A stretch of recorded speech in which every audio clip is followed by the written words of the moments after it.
ಆವಾಗ ನಾವು ತುಂಬಾ ಚಿಕ್ಕವರಿದ್ವಿ. ಶಾಲೆಗೆ ರಜೆ ಯಾವಾಗ ಸಿಗುತ್ತೆ ಅಂತ ಕಾಯ್ತಾ ಇದ್ವಿ. ರಜೆ ಸಿಕ್ಕಿದ ತಕ್ಷಣ ಹೊರಡೋದೆ ಅಜ್ಜಿ ಮನೆಗೆ.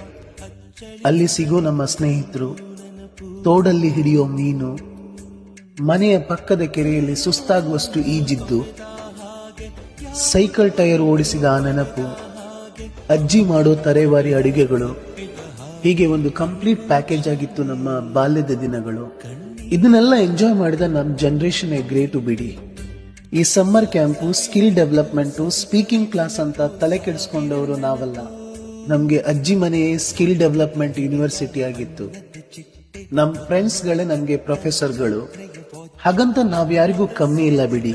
ಮೊಬೈಲ್ನಲ್ಲೇ ಮುಳುಗಿರುವ ಇಂದಿನ ಮಕ್ಕಳ ಬಾಲ್ಯದ ದಿನಗಳಿಗಿಂತ ನಮ್ಮ ಅಂದಿನ ದಿನಗಳು ಅತ್ಯಂತ ಸುಂದರವಾಗಿತ್ತು ಅಂತ ಎದೆ ತಟ್ಕೊಂಡು ಎಲ್ ಬೇಕಾದ್ರೂ ಹೇಳಬಲ್ಲೆ. ಕಮೆಂಟ್